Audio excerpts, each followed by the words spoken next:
One aspect of the climate problem that people sometimes don't appreciate is the timescale.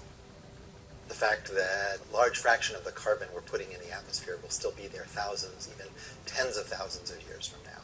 But another part of the timescale of climate change is the timescale of the energy systems on which our society is built. Switching our energy system from a fossil fuel-based one like it is today to a non-fossil energy system would take, at the very least, many, many decades, and probably much more than a century, and tens of trillions of dollars, and that's just for the US alone.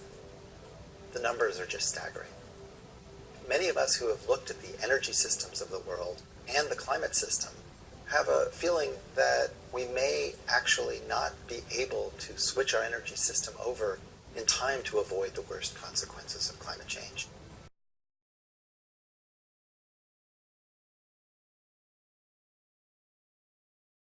And this is really why solar geoengineering, I think, is an important thing to look at very carefully.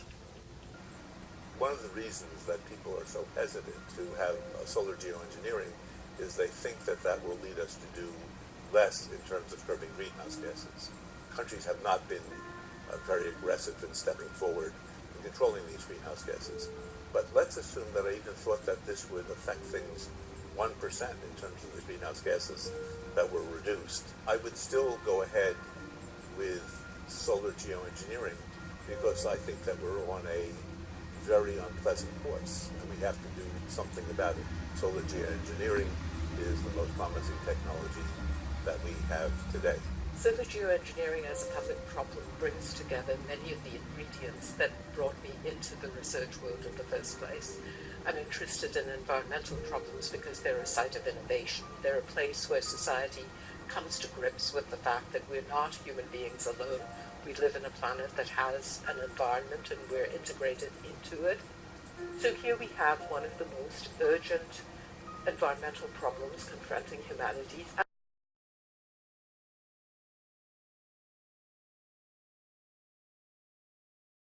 And we're saying that 190 plus countries, we are going to do a set of technologies that will alter the planet in order to make it safer.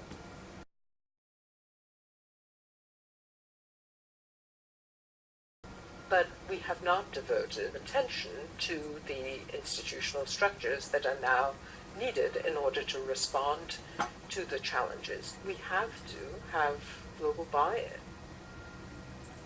One of the main reasons that it's critical to start this research right now is that there are risks that are associated with the introduction of aerosols in the stratosphere. The risks are well known for sulfates aerosols as they exist naturally in the atmosphere and they get into the stratosphere from volcanic eruptions. These aerosols are known to have the potential to deplete ozone and change the temperature of the stratosphere, which has a number of effects. Because of these risks that we know about, we're very interested in exploring new materials and have the potential to greatly decrease these risks compared to sulfate.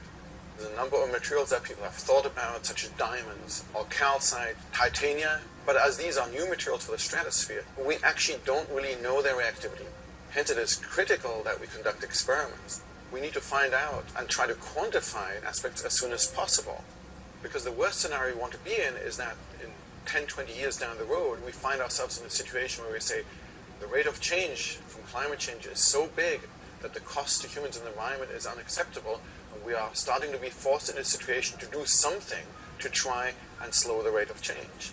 And the last situation we want to be in is to then make an uninformed decision and have wasted 20 years or 10 years or whatever time of potential to try and do research and get to a better understanding and a better quantification of risk, and also have more time to actually try and look for the ideal material to do this. To me, solar geoengineering is terrifying. We're talking about an engineering project that would affect every living thing on this planet. The possibility that something could go wrong is really scary. And, of course, the question of who controls it and to what level do you actually set the thermostat. These are very deep, fundamental questions, and we don't have answers to them. And yet, as scary as that is, as uncertain as some of the impacts of solar geoengineering may be, I think the evidence is clearer and clearer that not doing solar geoengineering and letting climate change proceed may be actually worse as an alternative. And therefore, I think we have to take a very hard look at solar geoengineering and its use in the future.